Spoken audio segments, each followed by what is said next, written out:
पर चलिए अब आगे बढ़ेंगे और नतीजों का सीजन खत्म होने जा रहा है, पर उससे पहले कुछ एक निफ्टी कंपनीज पे फोकस करेंगे और आज बात करेंगे हिंडाल्को की, जहां पे कंपनी ने अपनी पहली तिमाही के जो नतीजे पेश किए वहां पे आय जो है वो सपाट आती हुई दिखी, सपाट ग्रोथ थी, लेकिन मार्जिन्स में सुधार देखने को मिला। पर आगे के लिए क्या कुछ ग्रोथ आउटलुक है इंडियन मार्केट्स में और साथ ही ग्लोबली किस तरीके का सेटअप है, ये सबको विस्तार से समझते हैं। हमारे साथ हिंडाल्को के एमडी मिस्टर सतीश पाई जुड़ चुके हैं। सतीश जी नमस्कार, आपका बहुत तो आपसे आपकी आय ग्रोथ पे ही कुछ और डिटेल्स जानना चाहेंगे। आपने जिस तरीके की गाइडेंस दी थी या स्ट्रीट एस्टिमेट्स थे उसके मुताबिक क्या आपकी परफॉर्मेंस आती हुई दिखी है, और साथ ही ग्लोबली मेटल प्राइसेस में एक शार्प करेक्शन हम देख रहे हैं, कॉपर जो है वो बेयर मार्केट में लुढ़कता हुआ दिखा है। ऐसे में आप कितने कॉन्फिडेंट हैं कि आने वाले टाइम में 6 से 8% की आपकी जो टॉप लाइन ग्रोथ गाइडेंस है उसको कंपनी सराहेगी और उतना वो अचीव कर लेगी? तो हिंडाल्को में हमारा फोकस एबिटा और बॉटम लाइन प्रॉफिटेबिलिटी पर हमारा फोकस है।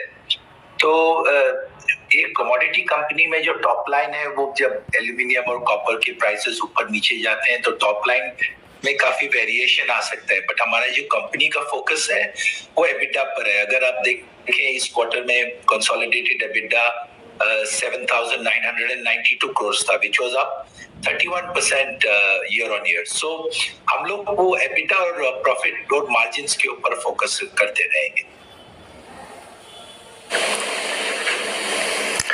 सतीश जी नमस्कार। सर आपसे ना हम कॉपर बिजनेस के बारे में बातचीत जरा करेंगे, क्योंकि जो आंकड़े आए वो बड़े शानदार आए।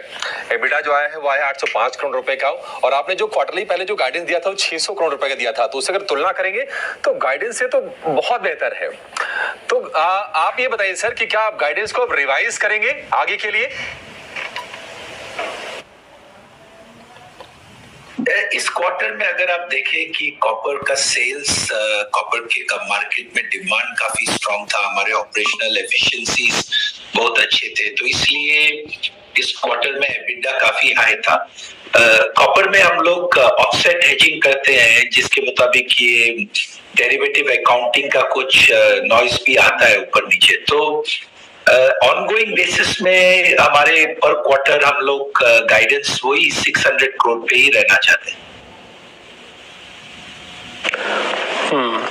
मिस्टर पाई, एक चीज और बताइए, आपके कैपेक्स गाइडेंस क्या है और एक्सपेंशन के प्लान्स क्या है कंपनी के?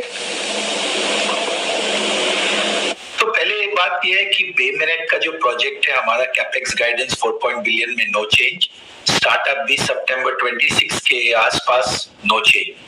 तो अगर आप नोवेलिस का गाइडेंस देखें, उन्होंने रेंज दिया था 1.3 बिलियन टू 1.5, अभी वो बोल रहे हैं कि it will be at the lower range, so 1.3 billion. अगर इंडिया में हम लोग ने जो गाइडेंस दिया था 5,500 टू 6,000 करोड़ का जो कैपेक्स गाइडेंस था, उसमें कोई चेंज नहीं है।